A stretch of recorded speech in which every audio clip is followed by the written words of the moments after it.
సాయి చందనను యావత్ తెలంగాణ ప్రజానికమే మర్చిపోలేకపోతుంది. అలాంటిది మీరు జీర్ణించుకోవాలంటే అంటే నేను బ్రతుకున్నంత కాలం అది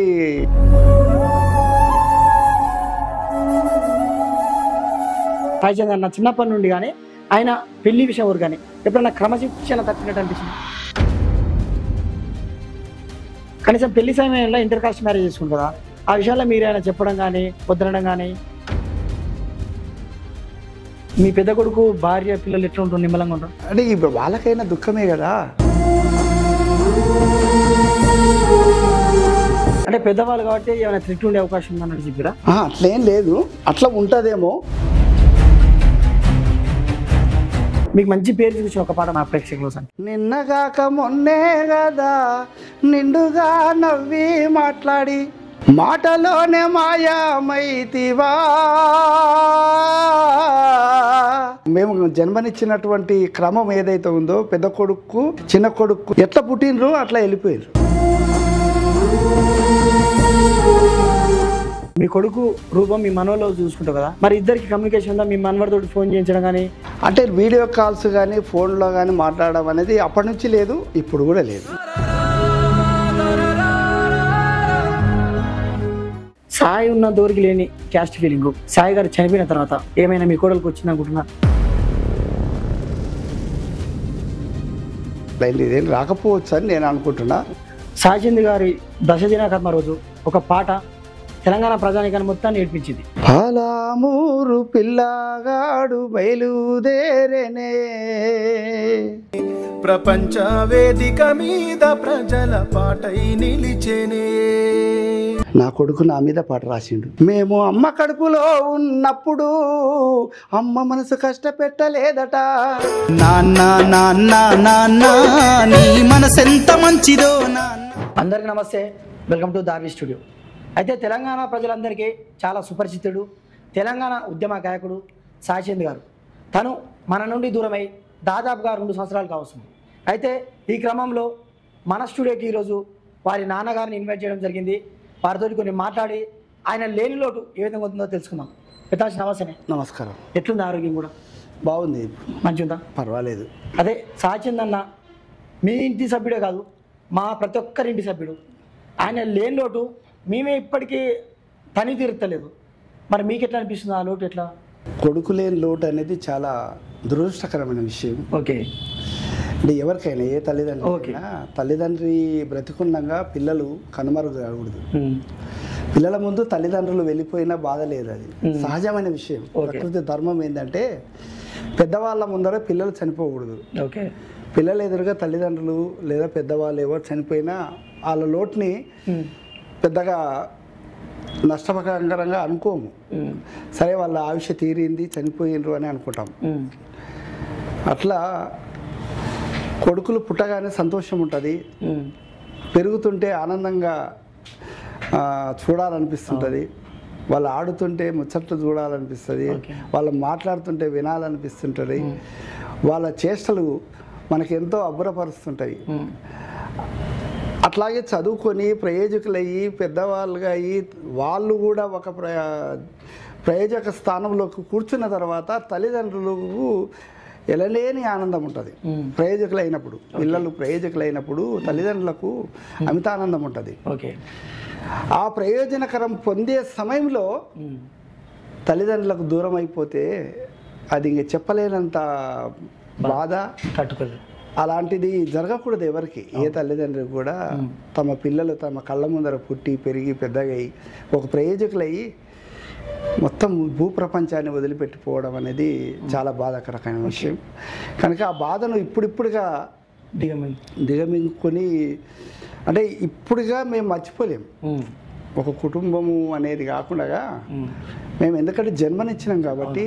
సాయి చందనను యావత్ తెలంగాణ ప్రజానికమే మర్చిపోలేకపోతుంది. అవును, అలాంటిది మీరు జీర్ణించుకోవాలంటే చాలా కష్టం. చాలా కష్టం. అంటే నేను బ్రతుకున్నంత కాలం అది నా పిల్లల విషయం.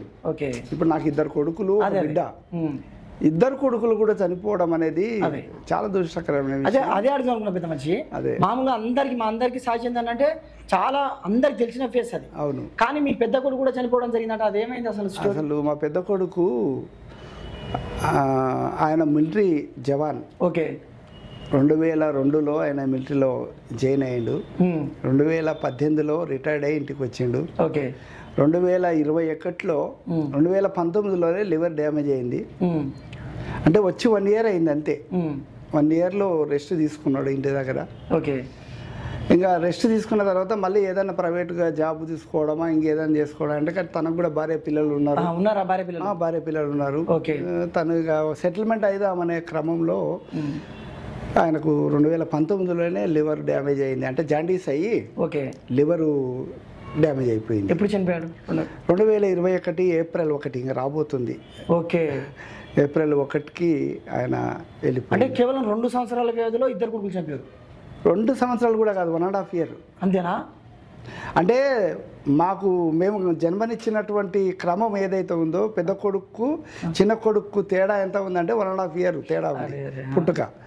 ఎట్లా పుట్టినరు అట్లా వెళ్ళిపోయారు. పెద్ద కొడుకు ముందు పుట్టిండు, ముందే వెళ్ళిపోయిండు. ఒక తండ్రిగా జీర్ణించుకోవడం మామూలు విషయం కాదు, చాలా సాధ్యం కాదు బాబు. అది చెప్పనలవే కాదు. కానీ కాకపోతే పుట్టుక మరణం అనేది సహజమైంది అని అనుకుని సంతృప్తి పడాలి. ఓకే. అంటే 1000 ఏళ్ళు జీవించినా ఈ భూమి మీదలో ఎవరైనా మళ్ళీ భూమిలోకి పోవాల్సిందే కదా. పుట్టుక చావు ఏదైనా మనం అంగీకరించక తప్పని పరిస్థితి. కానీ ఇలాంటి అంగీకారం జరగకూడదు. అంటే పెద్ద కొడుకు పుట్టి ఆయన కూడా 39 సంవత్సరాలే చనిపోయిండు. ఆయన వయసు చనిపోయే నాటికి 39. సాయి చంద్ చనిపోయే నాటికి కూడా 39 సంవత్సరాలు. అంటే మీరు విధిగా నమ్ముతారేమో? విధిగా నమ్మడం అని కాదు. అంటే అన్ఫార్చునేట్లీ నేను అనేది ఏంటంటే అన్ఫార్చునేట్లీగా ఆయన 39 సంవత్సరాలు చనిపోయిండు. సేమ్ సాయి చంద్ కూడా తమ్ముడు కూడా 39 సంవత్సరాలు చనిపోవడం అనేది విధి పరీక్ష పెట్టినట్లు మాకు. చాలా బాగా అసలు ఒకే సంవత్సరంన్నర తేడాలో పుట్టి ఒకే సంవత్సరంన్నర తేడాలో మమ్మల్ని వదిలి మాకు దుఃఖసాగరంలో ముంచి పెట్టిపోవడం అనేది సాధ్యం కాదు. ఎందుకంటే నేను ఎందుకు గొప్పగా చెప్పుకుంటున్నానంటే నా కుటుంబం గురించి. నా పెద్ద కొడుకు మిలిటరీలో పోవడం అనేది చాలామందికి ఎవరు మిలిటరీలకు పంపరు తల్లిదండ్రులు. అంటే తొలసూరు కొడుకుని పంపరు. కానీ ఈ దేశం కొరకు నేను కూడా త్యాగం చేస్తాను, దేశం కొరకు త్యాగం చేయాలి అనే దృక్పథం రావడం కూడా సంతోషం అనిపించింది నాకు.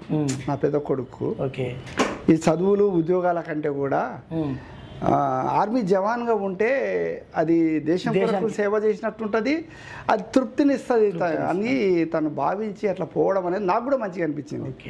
సరే నాన్న నువ్వు అట్లా అనుకున్నావు కాబట్టి అని ఆయనకు స్పెషల్గా కోచింగ్ ఇప్పించి ఇక్కడనే మల్కాజ్గిరిలో 2001లో ట్రైనింగ్ ఇప్పించి ఆ తర్వాత 2002 జనవరిలో జాయినింగ్ చేయించాను. అట్లా పోవడం అనేది అంటే మిలిటరీలో జాయిన్గా అయ్యి తను మొత్తం సర్వీస్ని అంత పూర్తి చేసి ఏదో మధ్యలో వచ్చిందని కాదు, లేకపోతే వయసు అయిపోయింది రిటైర్మెంట్ అయింది అని కూడా కాదు. తన అగ్రిమెంట్ ఉంటుంది, ఒక 17 years 18 years అగ్రిమెంట్ ఉంటుంది. ఆ అగ్రిమెంట్లు పూర్తి చేసి సర్వీస్ కాలం పూర్తి చేసి ఈ దేశానికి తన సేవలు ఎంత ఉపయోగించాలో అంత ఉపయోగించి మళ్ళీ ఇంటికి వచ్చిండు. అంటే తన యొక్క ఏదైతే అనుకున్నాడో ఆశయం అది నెరవేర్చుకున్నాడు. మీ పెద్ద కొడుకు భార్య పిల్లలు ఎట్లా ఉంటారు? నిమ్మలంగా ఉంటారు? మంచిగానే ఉన్నారు. మంచిగా అంటే ఇప్పుడు వాళ్ళకైనా దుఃఖమే కదా. అంటే మనిషిని కోల్పోయారు కానీ వాళ్ళ ఆర్థిక పరిస్థితి పర్వాలేదు. ఇప్పుడు నా కొడుకు పెన్షన్ ఎలిజిబిలిటీ పెన్షన్ భార్యకు వస్తుంది, భార్యకు పిల్లలకు. తర్వాత వాళ్ళ జీవనోపాధికి లోటు లేదు, పెన్షన్ వస్తుంది. తర్వాత కొంత అమౌంట్ కూడా గవర్నమెంట్ ఫెసిలిటీ ఇచ్చింది, కొంత భూమి కూడా ల్యాండ్ ఇచ్చింది, 5 ఎకరాల ల్యాండ్ ఇచ్చింది. సరే ఏదైతేనేమి సరే గొప్పగా పెద్ద ఆస్తిపరులుగా జీవించాలన్నంత తృప్తి కాదు, కానీ ఉన్నంతలో మెరుగు. అదే ఇప్పుడు మీరు వయసులో ఉన్నప్పుడు నాకు 2 కొడుకులు, నేను రేపన్నాడు నా పని చేతగానప్పుడు నేను రిటైర్డ్ అయ్యే టైంకి నా 2 కొడుకులు పెడతారేమో, నన్ను బాగా చూసుకుంటారేమో, ఎప్పుడైతే నేను వయోవృద్ధుని అయినప్పుడు అనుకున్న మీ అసలు అలాంటి క్షణాలు గుర్తొస్తే అనిపిస్తుంది బాబు? రోజు అంటే పిల్లల్ని అంటే నాకు మన సెల్ ఫోన్లో చూసుకున్నప్పుడల్లా దుఃఖం వస్తుంది. అంటే ఎంత దుఃఖం అంటే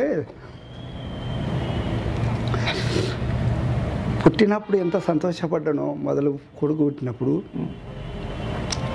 అంటే నా కళ్ళ ముందే పిల్లలు మా పెద్ద కొడుకు కూడా ఎలాంటి దుర్వ్యసనాలకు లోను కాకుండా ఒక ధైర్య సాహసవంతమైనటువంటి త్యాగపూరితమైనటువంటి వృత్తిని ఎన్నుకొని ఒక మిలిటరీ జవాన్గా దేశ సైనికుడు అందరు కీర్తించేటట్లుగా, అవును, నాట్ ఓన్లీ మా ఫ్యామిలీ, అవును, అందరూ దేశమంతా కీర్తించేటటువంటి పదవిలో ఉండడం అనేది అది గర్వకారణమైన విషయం. అట్లాంటి త్యాగధనులు నాకు కళ్ళ ముందర లేకపోయి, నాకు పెట్టకపోయినా పర్వాలేదు, సని నేను జన్మనిచ్చినందుకు తన పుట్టుకకు మా ఊరికి ఈ దేశానికి ఒక మంచి పేరునైతే తీసుకురాగలిగిండు అనే ఒక తృప్తి మా పెద్ద కొడుకు వల్ల సంతోషపడ్డా. ఆ తర్వాత సాయి చంద్ ఇక ఆయన ప్రస్థానం మొదలు పెడితే అంటే నేను దాదాపు 2000 కాదు 1977లో నాది ఎస్ఎస్ అయిపోయింది బాబు. 77లో. ఓకే. 80లో నాది ఐటీఐ కాలేజ్ పూర్తి అయిపోయింది. 83లో ఐటీఐ అప్రెంటిస్షిప్ హైదరాబాద్లోనే హెచ్ఎంటీ జీడిమెట్ల ఫ్యాక్టరీలో హెచ్ఎంటీ ట్రైనింగ్ పూర్తి అయిపోయింది. ఓకే. తర్వాత డివైఎల్ నల్లకుంట ఆంధ్ర ప్రాచ్య కళాశాలలో డివైఎల్ చేశాను 84, 85 ఆ ప్రాంతంలో. అంటే ఒక చదువు ప్లస్ శ్రమజీవిగా రెండు పనులు చేశాను నేను. ఉదయము కంపెనీల్లో పనిచేయాలి, ఓకే, సాయంత్రం చదువుకోవాలని జిజ్ఞాసతోటి. అది ఎవరో చెప్పింది కాదు, అంటే మా తల్లిదండ్రులు చదువు లేని వాళ్ళు కాబట్టి. 1970 అంటే చాలా మంది అనాగరికులే ఉంటారు. అంతే, మా వాళ్ళకు చదువులు లేవు మా అమ్మ నాన్నకు. కానీ నేను ఒక్కడనే ఆ రోజుల్లో చదువుకొని సొంతంగా చదువుకోవాలి. 10వ తరగతి వరకే కాకుండా అంతకంటే పై చదువులు చదవడానికి అవకాశాలు ఉంటాయి. ఇంకోటి మేము దళితులం కాబట్టి సరే హాస్టల్ ఫెసిలిటీస్ అవి ఇవి ఉంటుంది, కొంచెం స్కాలర్షిప్ ఎలిజిబిలిటీ ఉంటుంది. దీన్ని అంతా ఎందుకు వదులుకునాలి? చదువుకునే అవకాశం పీరియడ్ ఉన్న టైంలో మనం వినియోగించుకోవాలి. అంటే చిన్న వయసులోనే వినియోగించుకోవాలి. 30 ఏళ్ళ తర్వాత చదవలేము కాబట్టి 17 ఏళ్ళ నుంచి చదువుల్ని బంద్ చేసుకుంటే ఎట్లా అని నేను అట్లా ఐటీఐ చదువు తర్వాత అప్రెంటిస్షిప్ అట్లా చేసుకుంటూ చదువులు అయితే కొనసాగించినాను. 87లో విశాఖ స్టీల్ ప్లాంట్లో నాకు ఉద్యోగం వచ్చింది. ఓకే. ఉద్యోగాన్ని కూడా నేను ఉద్యమాలకు అప్పటి నుంచే నేను 76, 77 నుంచే నేను ఉద్యమ ప్రభావితం నా లోపల వచ్చింది. ఓకే. ఓకే. సో దానివల్ల కూడా నేను ఈ దేశం కొరకు కొంచెం త్యాగం చేయాలి, నా చదువులు ఉపయోగించాలి. ఇంకోటి దళితులం కాబట్టి అంటరానితనం అనేది ఒకటి ఉంటుంది ఈ దేశంలో. మన భారతదేశంలో దుర్మార్గమైన విషయం ఏంటంటే ఈ దళిత జాతిని పక్కన పెట్టడం.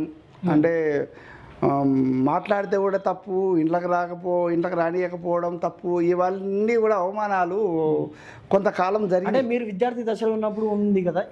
విద్యార్థి దశగా ఉన్నప్పుడు 76, 77లో చాలా ఎక్కువ ఉండేది. ఓకే. అప్పుడు ఆ పీరియడ్లో. ఇప్పుడు 2025లో కూడా ఈ అంటరానితనం ఉందనుకుంటున్నా? అంటే తగ్గింది కానీ మొత్తం పోలేదు. ఓకే. తగ్గింది కాబట్టి మీరు చాలా. అప్పుడేమో దేవాలయ ప్రవేశం కూడా లేదు. ఆ రోజుల్లో మాకు దేవాలయ ప్రవేశం చదువుకున్నా లేదు. చదువుకున్నా ఆ క్యాస్టిజం అనేది బాగుంటుంది. అది చాలా కష్టమైన విషయం. అంటే అందరిని ఎదిరించి మనం దేవాలయ ప్రవేశం చేయడం అనేది సాధ్యమయ్యే విషయాలు కావు. ఓకే. అది పెద్ద స్ట్రగుల్ చేయాలి, ఒక క్యాస్ట్ స్ట్రగుల్ చేయాలి, లేదా కొంచెం దానికి చెప్పగలిగే స్థితిని మనము నేర్చుకోగలగాలి. ఆ చదువులు చదివి పాలసీలు లేక లా చట్టాలు అన్నీ మనం చెప్పగలగాలి. నేను ఒక మనిషిని, నన్ను ఎందుకు దూరం పెడుతున్నావు, నన్ను ఎందుకు అవమానం చేస్తున్నావు అనేది విషయాన్ని చెప్పగలిగే పరిస్థితి వచ్చేటంత వరకు మనం వెయిట్ చేయాల్సిందే. కనుక అట్లా నేను వెయిట్ చేసి నేను 87లో 87లో విశాఖ స్టీల్ ప్లాంట్ జాబ్ వచ్చింది కానీ ఇంకా నేను వదిలేసి మళ్ళీ వచ్చేసిన. నేను మళ్ళీ మా ఊరికి వచ్చేసిన. ఆ తర్వాత ఇంకా ఉద్యమ ప్రస్థానం 89 నుంచి ఇంకా నేను పూర్తికాలం కార్యకర్తగా సిపిఎంఎల్ ప్రజాబంధ అనే పార్టీకి అనుబంధంగా అరుణోదయ సాంస్కృతిక సమాఖ్య, ఆ సంస్థలో నాగన్న, దానికి కానూరు వెంకటేశ్వరరావు నాగన్న గారు వాళ్ళు అధ్యక్షులు. అట్లాంటి సంస్థలో నేను పనిచేసిన. అంటే ప్రజల కొరకే ఇంటి కొరకు కాదు అని.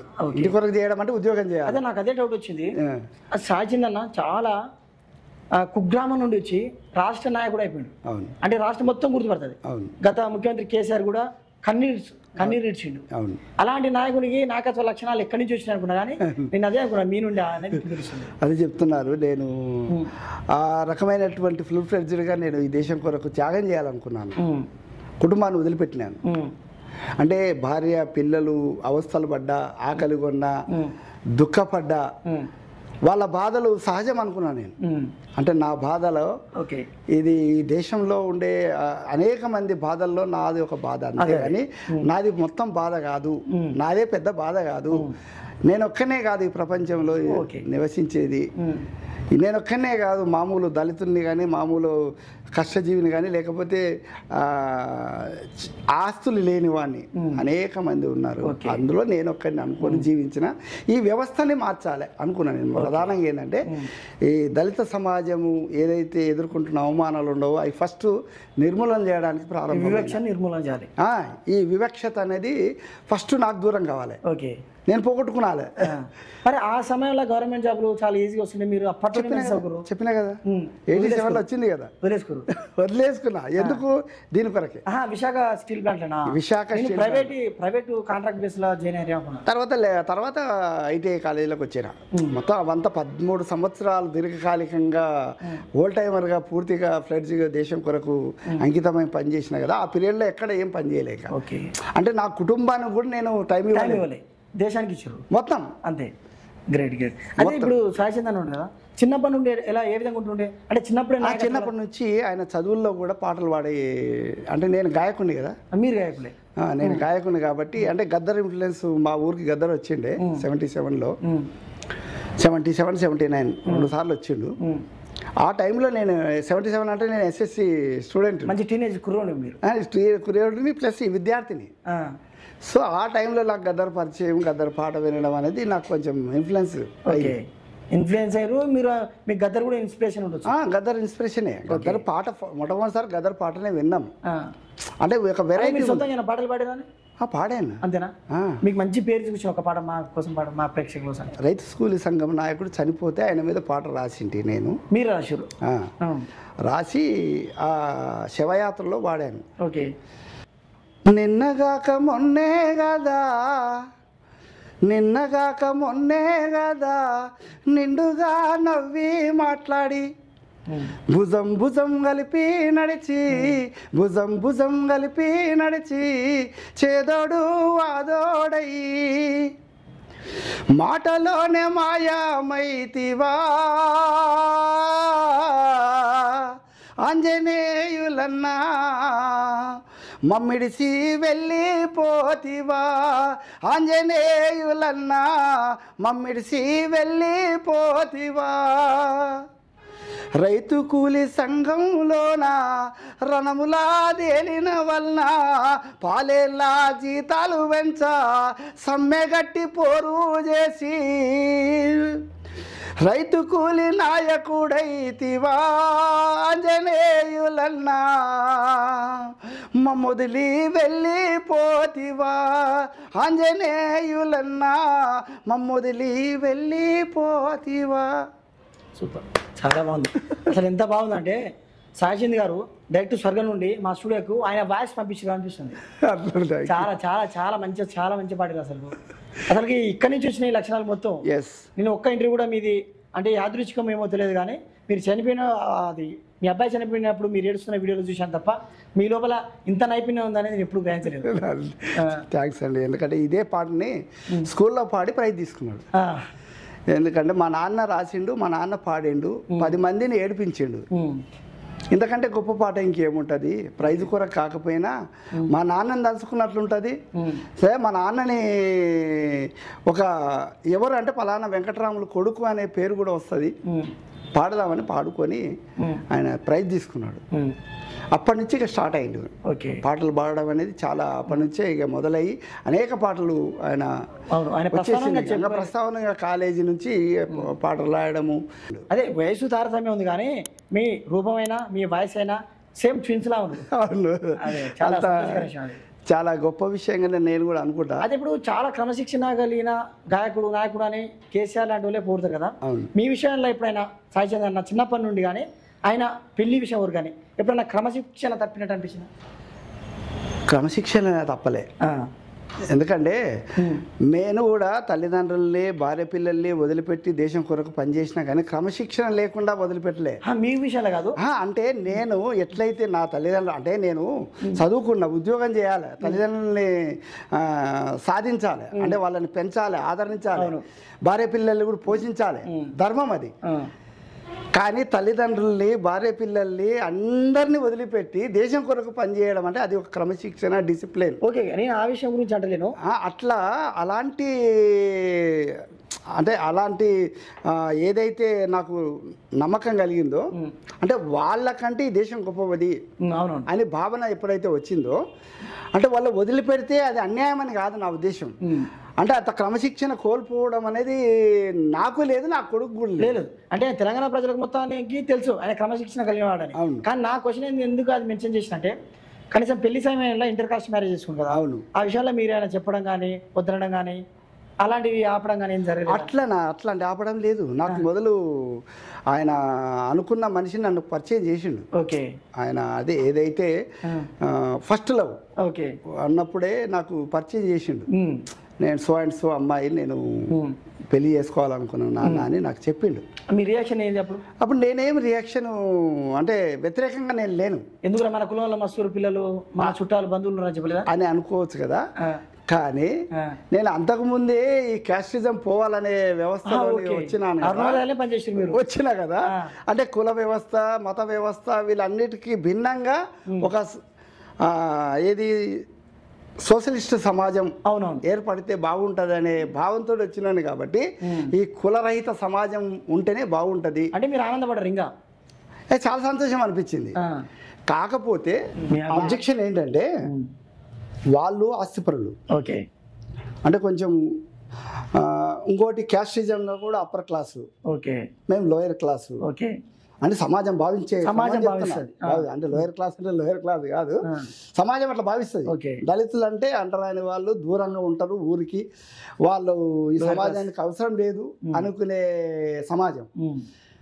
ఇక పరిపాలకులు వేరు, పాలింపబడేవారు వేరు. వాళ్ళు పరిపాలన స్థాయిలో ఉన్నారు, మనం పాలింపబడే స్థాయిలో ఉన్నాము. మనకు వాళ్ళకు చాలా ఆకాశానికి భూమికి ఉన్నంత తేడా ఉంది. ఇది కొంచెం ఇబ్బందికరంగా ఉంది బిడ్డ.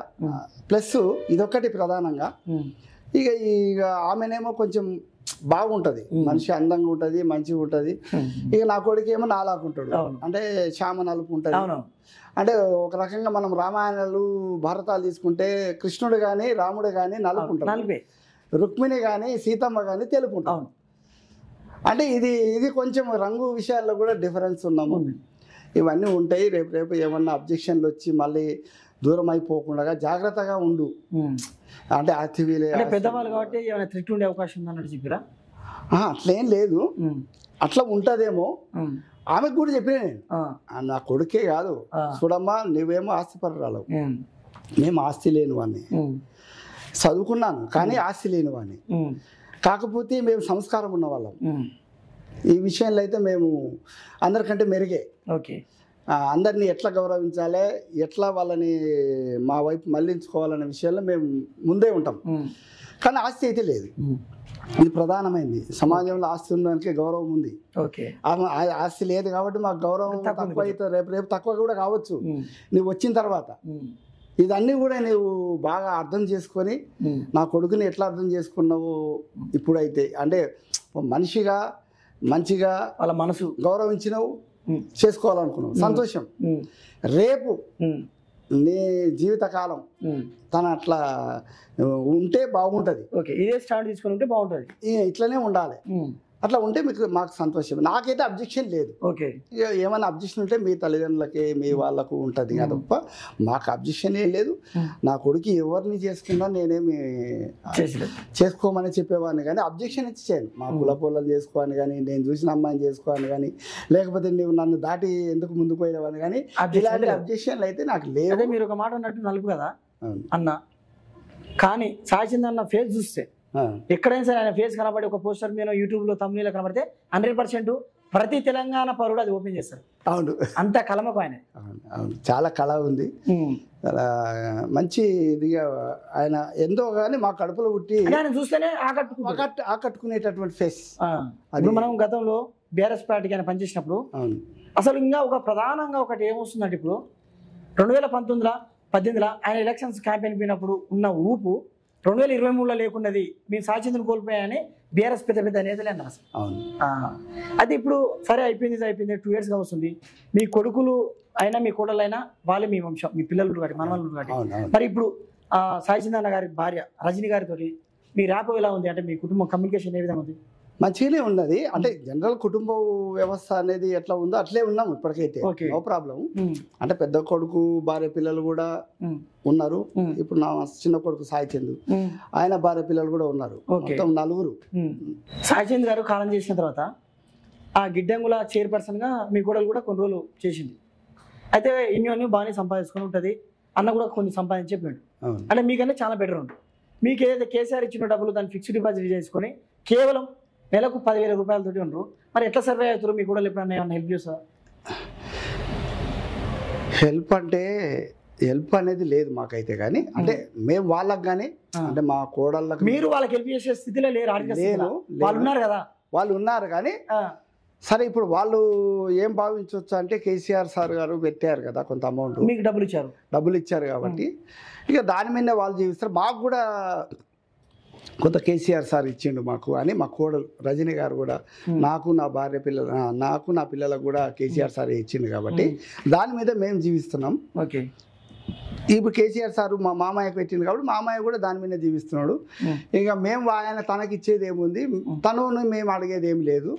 ఇక ఉండదు కొంతకాలం, ఒకవేళ తక్కువ పడినప్పుడు మేము అడగొచ్చు, లేకపోతే తనన్నా మమ్మల్ని అడగొచ్చు. అదే ఇప్పుడు మీ కొడుకు రూపం మీ మనవలో చూసుకుంటావు కదా, మరి ఇద్దరికి కమ్యూనికేషన్ ఉందా? మీ మనవడితో ఫోన్ చేయించడం కానీ, మీరు మీ మనవని వీడియో కాల్ చూడడం కానీ, వచ్చి కలవడం కానీ, ఈ కమ్యూనికేషన్ ఉంటుందా అసలు? అంటే వీడియో కాల్స్ కానీ ఫోన్లో కానీ మాట్లాడడం అనేది అప్పటి నుంచి లేదు, ఇప్పుడు కూడా లేదు. అంటే నా కొడుకున్నప్పుడు కూడా మేము ఫోన్లో పిల్లలతో మాట్లాడడం కానీ, లేకుంటే అంటే మా కొడుకు కూడా తాతయ్యతో మీ కొడుకు లేడు కానీ కొంచెం బాధ్యత ఎక్కువ ఉండాలి కదా మీకు, కొంచెం ప్రేమనైనా బాధ్యత.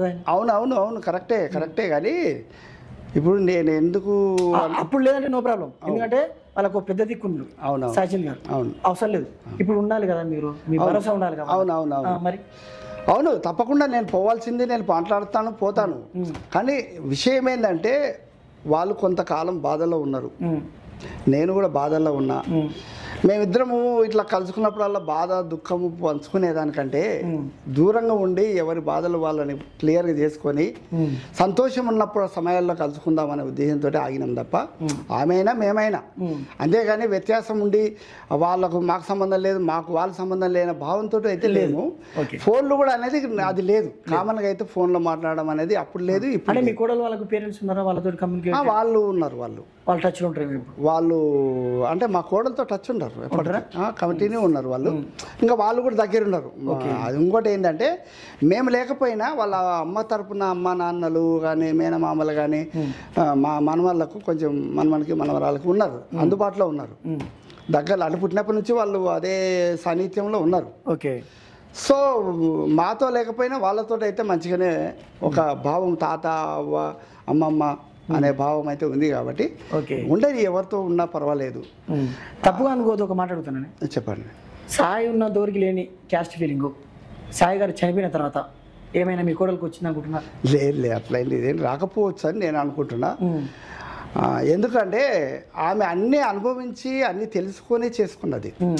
అంటే మా ఇల్లు చూడడం కానీ, అంటే పెళ్లి కాకముందు మమ్మల్ని చూడడం కానీ, మా ఇల్లు చూడడం కానీ, మా జీవితాన్ని చూడడం కానీ, మేము ఎట్లా కుటుంబాల్లో ఉన్నామనేది కానీ, మేము వెలివాడలో ఉన్న విషయాన్ని కానీ అన్ని గమనించి వచ్చింది. ఇప్పుడు అబ్జెక్షన్ చేస్తే ఆమెకే నష్టం, కానీ నాకు అబ్జెక్షన్ చేయదు. కానీ ఇంటర్నల్ గా ఆమె ఆలోచన విధానం ఏమైనా ఉందా, మార్పులు రావచ్చేమని అనుకుంటున్నారు. అదే నా క్వశ్చన్ స్ట్రేట్ గా చెప్పండి. ఫస్ట్ సాయి అన్న మిమ్మల్ని పరిచయం చేసినప్పుడు, సారీ మీకు రజనీ గారిని పరిచయం చేసినప్పుడు ఉన్న రజనీ గారు ఇప్పుడు ఉన్నారా అదే విధంగా? అట్లే ఉంటుందని నేను అనుకోవడం లేదు. ఆ రోజు వేరు ఈ రోజు వేరు, అది లవ్. ఒకవేళ సందర్భం వస్తే రజనీ మేడం కూడా నేను ఇంటర్వ్యూ చేస్తాను. ఇంటర్వ్యూ చేసిన రోజు ఏమైనా పొరపచ్చాలు ఉన్నాయా మేడం కూడా అడగగలుగుతా మీరు చెప్తే. అవునవునవును, లేదు లేదు అట్లే ఆ రోజున్న లవ్ ఎఫెక్షన్ వేరు. ఓకే. లవ్ ఎఫెక్షన్ అప్పుడు ఏది కనబడదు. అంటే ఒక ఇద్దరు వ్యక్తులు కలయిక పొందాలనుకున్నప్పుడు ప్రపంచం కనబడదు. ఓకే. అప్పుడు ఆ వ్యక్తుల జీవితాలు కానీ, ఆ వ్యక్తుల కులాలు కానీ, ఆ వ్యక్తుల మనోభావాలు కానీ అవన్నీ సంబంధం లేకుంటాయి. ఓకే. కాబట్టి ఎవరైనా పెళ్లి చేసుకున్న తర్వాత ఒక 13 సంవత్సరాల కాలం కూడా మేము కలిసే ఉన్నాం కదా. అవును. అంటే ఈ క్యాస్ట్ కలిసి తిరగడం, మా ఇంటికి రావడం, నేను పోవడం, ఇవన్నీ జరుగుతూనే ఉన్నాయి కదా. సో ఈ పీరియడ్లో ఎక్కడ కూడా మాకు కనబడలేదు. భర్త ద్వారా వచ్చిన కుటుంబం ఒకవేళ భర్త పోతే ఆ కుటుంబం కూడా పోతుందా అనేది నా క్వశ్చన్. అట్లేం పోదు. అది మీరు ఆమెను అడగాలంటారా? అది అట్లా పోదు. మీ మనసులో మాట చెప్పండి, మీరు ఆమెను కలిసినప్పుడు అడుగు ఈ విధంగా అంటారా? లే అట్లేం పోదు. ఇంతవరకు అయితే కనబడుతుంది మీరు పెద్ద మనిషి, మీరు ఇప్పుడు ఎందుకో నాకు ఇబ్బందుల్లో ఉన్నట్టు అనిపిస్తుంది. ఏం లేదా ఇబ్బందులు ఏం లేవు. ఎప్పుడైనా ఆర్థికంగా హెల్ప్ చేస్తా అని సహాయం చేస్తా? ఆరోగ్య విషయం ఇప్పుడు నేను అడగలేదు బాబు. ఒకటి నేను ఎవరిని అడగదలుచుకోలేను. ఓకే. నా కొడుకులనే అడగలేదు బాబు. ఫస్ట్ నా కొడుకుల మీద నాకు రైట్స్ ఉంటాయి. అవును. ఎటువంటి పరిస్థితులైనా, దీన పరిస్థితులైనా, మంచి పరిస్థితులైనా అడిగే రైట్స్ నాకు నా కొడుకుల మీద ఉంటుండే. ఓకే. సరే, నా కొడుకుల చేసుకున్న వాళ్ళు కాబట్టి వాళ్ళ మీద కూడా రైట్స్ ఉంటాయి. కాకపోతే కొడుకు మీద ఉన్నంత రైట్స్ ఉండదు. Okay, correct. ఎందుకంటే నేను జన్మనిచ్చిన, అంటే రక్త మూలాలన్నీ కూడా వాళ్ళకి అందించిన కాబట్టి నాకు రైట్స్ ఉంటాయి. పక్క ఉంటాయి. వాళ్ళని అడిగేంత రైటు ఉన్నా కూడా కొంచెం ఇబ్బంది అనిపిస్తుంది. మీ పాప ఏం చదువుతుంది? పాప ఇప్పుడు పైలట్ ట్రైనింగ్కు ఆమె సెలెక్షన్ అయింది, దాంట్లో ఉంది. ఓకే.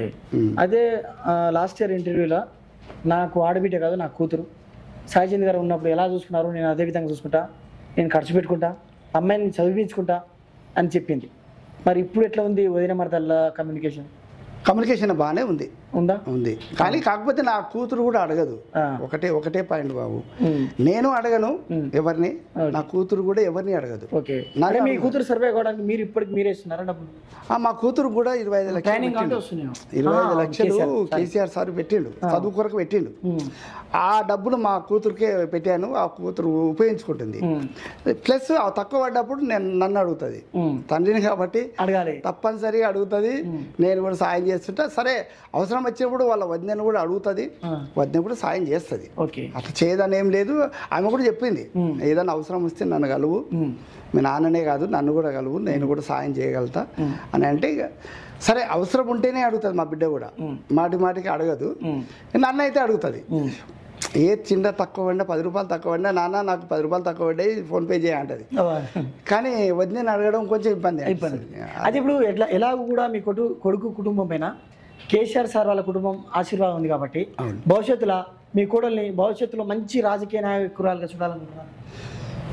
తప్పకుండా చూస్తుంది ఆమె. కేసీఆర్ అంటే మీరు కోరుకుంటున్నారా అట్లా కావాలనేది? నేను కూడా, అంటే మా కొడుకుని అట్లా ఆశీర్వదించిండు ఆయన. మా కొడుకుని కూడా చట్టసభల్లో కూర్చోబెట్టాలి, సాయిచంద్రుని కూడా చట్టసభలో చూడాలి మేము, ఆయన భవిష్యత్తు చాలా ఉంది. ఇంకోటి ఆయన టాలెంట్ ఈ దేశానికి కానీ మా పార్టీకి కానీ చాలా అవసరం ఉంది. తప్పకుండా మేము చేస్తాం. అసెంబ్లీకి వస్తాడనుకున్నా నేను. అదే గెలుస్తుండే, అందుకనే ఆయనకు అలంపూర్ టికెట్ ఇవ్వాలనే ఆలోచనతోటే అలంపూరు ఆయన తిప్పించిండు, తిరిగిండు. తప్పకుండా ఆయన రిజర్వేషన్ కాబట్టి తప్పకుండా గెలిచే అవకాశాలు కూడా ఉండే. అక్కడ జనాలు కూడా అట్లా కోరుకున్నారు. చనిపోయిన తర్వాత ఇంకా ఎక్కువ చాలా ఇన్స్పైర్ అయిపోయింది జనాలు అక్కడ ప్రజలు. అంటే మాకు రాబోయే ఎమ్మెల్యే అనుకున్నాము సాయిచంద్ని. చాలా దురదృష్టం మాది, మా నియోజకవర్గం దురదృష్టం కోల్పోయినాం మేము. ఆ రోజు అంతిమయాత్ర రోజు ఏమైనా ప్రజలు అదే అంటున్నా బాబా, లక్షలాది మంది. అంటే పార్టీలకు అతీతంగా మేధావులు, స్టూడెంట్స్, యువకులు, దళితులు, ఎన్ని సంఘాలు, కళాకారులు, అంటే ఏ భేదాలు లేకుండా మతాలకు అతీతంగా బా. నేను ఎందుకు చెప్తున్నాను మతాలకు అతీతంగా అంటే, ఆ రోజు బక్రీద్ పండుగ ముస్లింలది. బక్రీద్ పండుగని వదిలిపెట్టి వచ్చిండ్రు ముస్లింలు, కనబడ్డారు నాకు. మొత్తం నేను రథయాత్రలో కూర్చుంటే నాకు నీళ్ళు అందించారు ముస్లింలు. చాలా గ్రేట్ అసలు. అసలు ఈ రోజు పండుగ కదా, పండుగను వదిలిపెట్టి రారు జనరల్ గా ముస్లింస్. ఎంత అభిమానం, పండుగ కంటే ఎక్కువైంది, దేవుడి కంటే ఎక్కువ సాయి. ఎక్కడెక్కడ కళాకారులు వచ్చి డ్యాన్సులు, పాటలు, ఎంత బాధ. వాళ్ళ పాటలు వింటే చుట్టుపక్కల ఏడుపు వస్తుంది ఒక్కొక్కరికి. అవును. అలాంటి అంటే అట్లా మతాలకు అతీతంగా అంటే అది వాళ్ళు బక్రీద్ పండుగ, అదే రోజు ఏకాదశి పండుగ, తొలి ఏకాదశి. అవును. ఆ రెండు హిందువులు ముస్లింలు భేదాభిప్రాయాలు లేకుండా మా రథయాత్ర ఎంబడి నాకు నీళ్ళు అందించిండ్రు. అది నాకు చాలా గమనిక అయింది. ఎంత బాగా ఏడుస్తూ, నాన్న నువ్వు ఏడవద్దు, నీకు గొంత ఆరిపోతుంది, ఏడవద్దు, పట్టు నీళ్ళు తాగు నాన్న అని అందించారు. మీరు ఏ వివక్ష కోసం అయితే కొట్లాడినరో మీ కొడుకు అంతిమయాత్ర రోజు అది భూస్థాపితం అయింది అనిపిస్తుంది నాకైతే వాతావరణం చూస్తుంటే. లేదులే, అట్లేం కాదు. ఆయన అందుకే ఆయన రెండు మరవలేదు.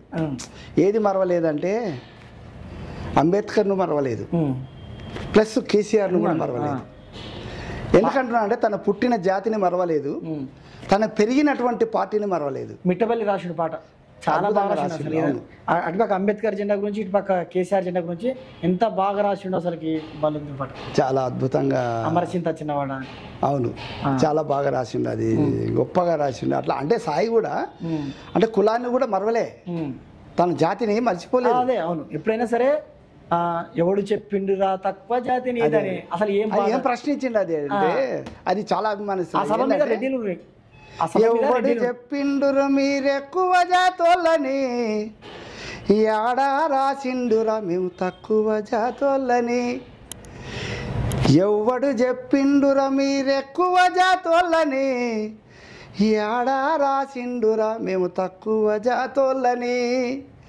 నిన్ను నన్ను గన్న తల్లి భారతమ్మ ఒక్కటే, నిన్ను నన్ను గన్న తల్లి భారతమ్మ ఒక్కటే.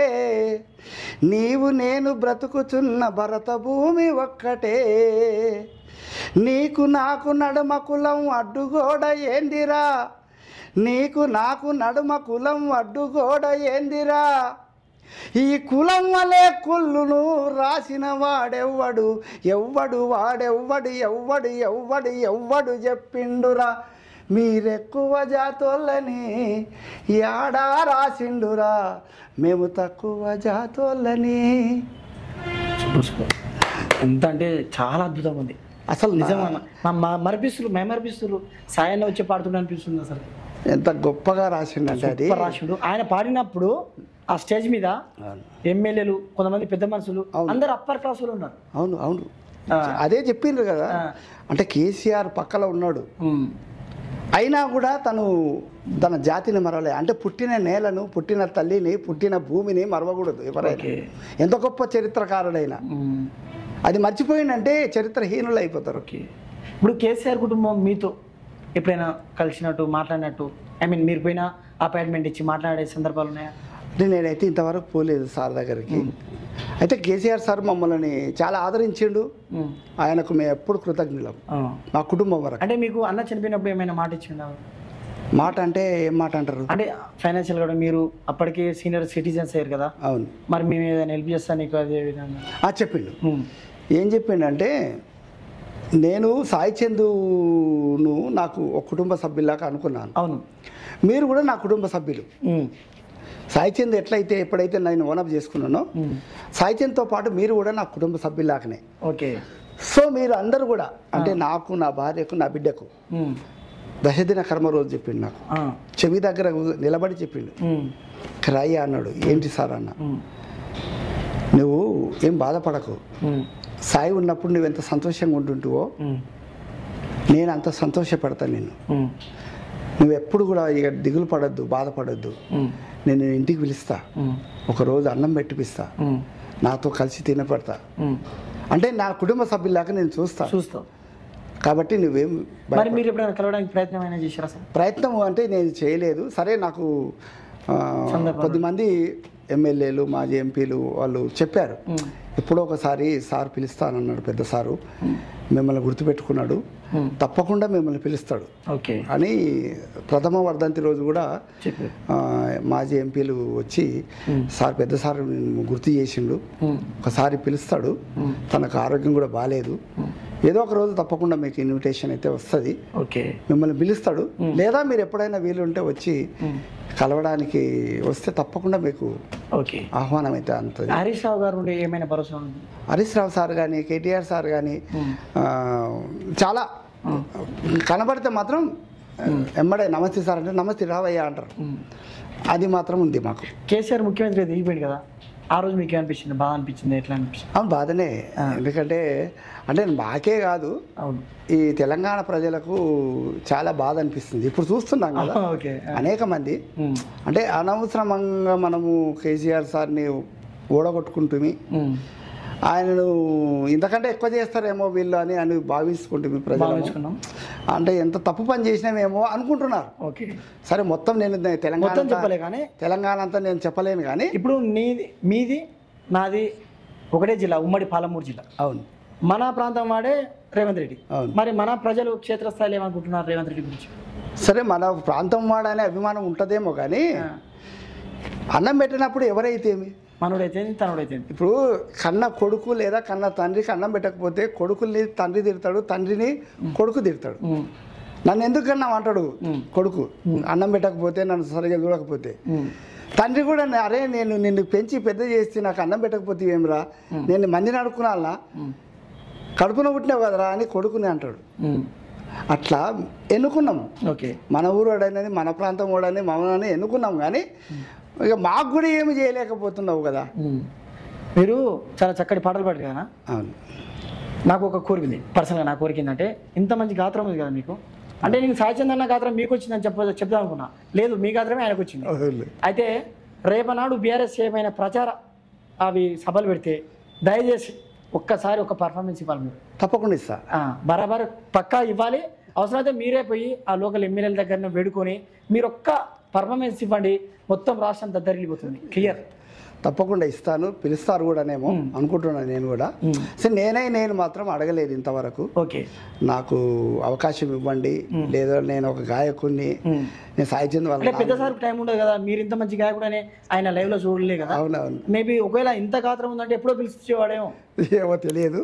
సరే ఇప్పటికి కూడా నేను పాడుతున్నాను అక్కడక్కడ, కానీ నేను వాళ్ళ దృష్టికి అయితే నేను తీసుకుపెట్టేంత కాదు.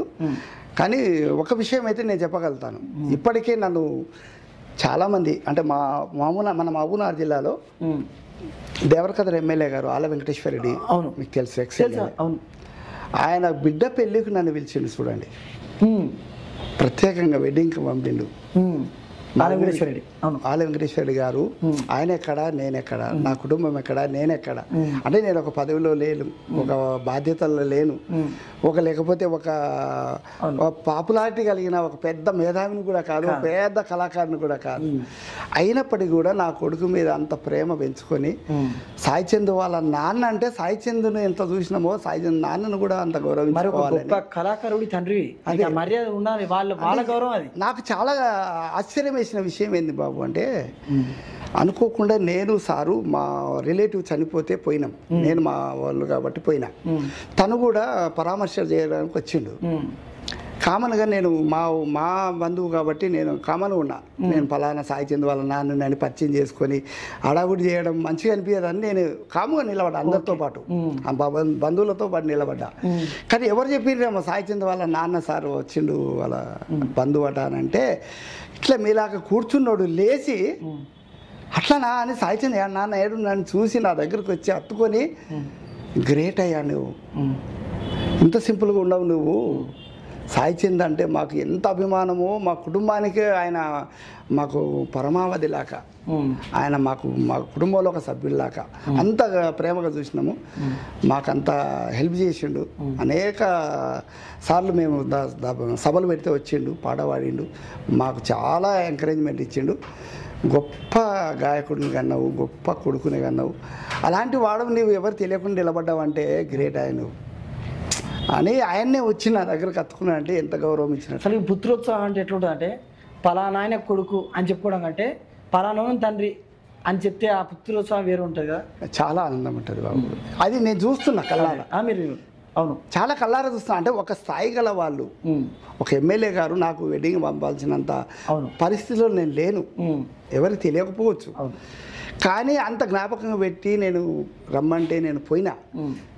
ఆయన పెళ్ళికి పోలే కానీ రథానికి పోతే చాలా గౌరవించిన కుటుంబం అంతా, చాలా ప్రేమతోటి చాలా ఆదరించిండ్రు. ఆయన చాలా చాలా మంచిగా వచ్చినావు అని నాకు మంచి సత్కారం చేసి మంచిగా గౌరవంగా చూసి మంచి ఆతిథ్యం ఇచ్చారు. చాలా ఆప్యాయతగా చూసిండు. అది చాలు కదా. చాలు. థ్యాంక్ యూ సార్, మంచి మంచి విషయాలు మాతో షేర్ చేసుకున్నందుకు. Thank you. కానీ ఒక చిన్న కోరిక ఏంటంటే, సాయిచంద్ గారి దశదిన కర్మ రోజు ఒక పాట తెలంగాణ ప్రజానికాన్ని మొత్తాన్ని నేర్పించింది. అవును. ఆ పాట నీ నోటి నిండా వినాలని మా వ్యూవర్స్ కోరిక. సరే, మొత్తం పాడలేను కానీ ఒక చరణం పాడతాను. పాడండి. పాలామూరు పిల్లగాడు బయలుదేరేనే, ప్రపంచ వేదిక మీద ప్రజల పాటై నిలిచెనే, అమర చింత సాయి చందు ఎల్లలు దాటెనే, స్వరాష్ట్ర సాధన ధ్యానం చేసి గానం చేసెనే, అందుకున్నాడమ్మా తండ్రి నుండే ఎర్ర ఎర్రని జెండా, నింపుకున్నాడమ్మా నీలి జెండా సాయని స్ఫూర్తి నిండా, హత్తుకున్నాడమ్మ గుండెలకేమో గులాబీ జెండా, పాలామూరు పిల్లగాడు బయలుదేరేనే, ప్రపంచ వేదిక మీద ప్రజల పాటై నిలిచెనే, అమర చింత చిన్నవాడు అమర చింత సాయి చందు ఎల్లలు దాటెనే, తెలంగాణ రాష్ట్రం కోసం ధ్యానం చేసి గానం చేసెనే, తెలంగాణ రాష్ట్రం గానం చేసి ధ్యానం చేసెనే. సూపర్. ఎంత బాగుందంటే అసలు అది ఎప్పుడైనా కూడా అవును. బాధను దిగమింగులేము అసలు. నిజమే. ఎంత బాగా అసలు మిఠపల్లికి హ్యాట్సాప్ చెప్పాలి. ఎంత నిజమే. బాగా అంటే కనిపించిన తండ్రి గురించి చెప్పిండు. అవును. అదేవిధంగా ఒక విప్లవ పాఠాలు వేసిన అంబేద్కర్ నీలి జెండా అని చెప్పిండు. అవును. అదేవిధంగా ఆశ్రయం ఇచ్చిన కేసీఆర్ గురించి గులాబీ జెండా. ఎంత చక్కగా రాసిండు అసలు. నిజమే. చాలా మంచిగా రాసిండు, చాలా మంచిగా పాడారు. నిజంగా. మీరు కూడా చాలా బాగా పాడారు అసలు. మిట్టపల్లి గారు కూడా ఈ సందర్భంగా ఆయన కృతజ్ఞత చెప్పొచ్చు. అవును. ఇది మొత్తం తెలంగాణ వ్యాపితంగా మారుబోతుంది. మారుమోగింది అసలు, మారుమోగుతుంది. అందరినీ దుఃఖపెడుతూ ఆయన తలుచుకొని దినం లేదంటూ చాలా మంది అడుగుతున్నారు. సరే, సంతోషంగా ఎలాంటి సందర్భంలో ఈ పాట ప్లే అయినా కూడా అందరు బాధపడాల్సిందే, బాధపడతారు. అది చాలా బాధాకరమైన విషయం. చాలా సంతోషమైన విషయం కాదు, కానీ మీ కొడు మీద మీకు పాట రాయాలని అనిపించింది ఎప్పుడన్నా? అనిపించింది, పాడాను కూడా. అవునా? వర్ధంతి సభలో వాడినాను కదా. మీరు రాసిన పాట? నేనే రాశాను. ఓకే, ఒక్కసారి పాడండి మాకు. అది కూడా ఉద్యమాల నెలబాలుడు, ఉద్యమాల నెలబాలుడు సాయి చంద్రుడు, తెలంగాణ రాష్ట్రం కై గళమెత్తిండు,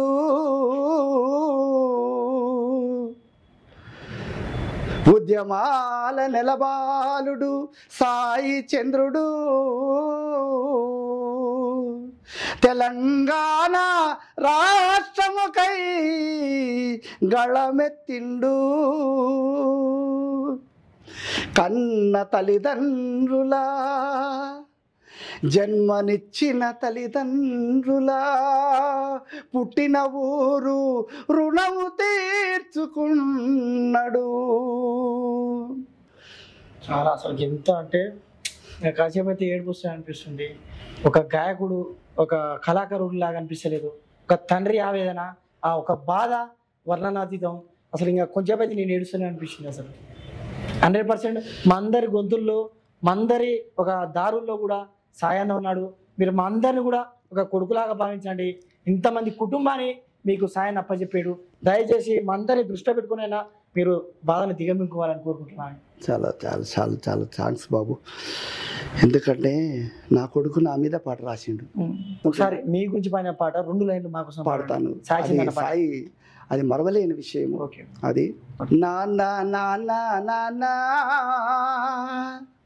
నాన్న నాన్న నాన్న నీ మనసు ఎంత మంచిదో నాన్న, నాన్న నాన్న నాన్న నీ ప్రేమ ఎంత గొప్పదో నాన్న,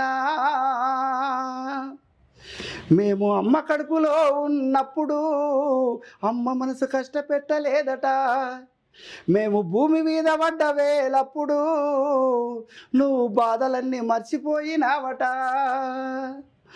ముద్దు పెట్టుకొని గుండె కద్దుకుంటావు, ముద్దు పెట్టుకొని గుండె కద్దుకుంటావు, బారసాల చేసి నువ్వు గౌరంగా చూసుకున్నావు. నాన్న నాన్న నాన్న నీ మనసు ఎంత మంచిదో నాన్న, నాన్న నాన్న నాన్న నీ ప్రేమ ఎంత గొప్పదో నాన్న. మా ఏలు పట్టుకొని నడక నేర్పినవు, నీ ఎదల ఎత్తుకొని మురిసిపోయినవు. మంచి చెడ్డలన్నీ మాకు చెప్పినవు, మేము ఎదుగుతుంటే నువ్వు పొంగిపోయినవు. బుద్ధులెన్నో చెప్పినవు, బుజ్జగించినవు, బుద్ధులెన్నో చెప్పినవు, బుజ్జగించినవు. మేము చిన్న తప్పు చేసిన చిరునవ్వుతోనే మన్నించినవు.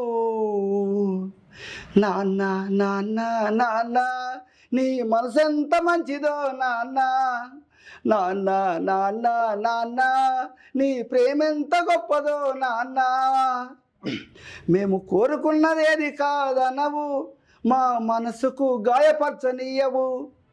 నీ ఎదల ఎన్ని బాధలున్నా కానీ మా క్షేమమే నువ్వు కోరుకున్నావు. నీ త్యాగం ఎంత పొగిడినా కొంచెమేనయా, నీ త్యాగం ఎంత పొగిడినా కొంచెమేనయా.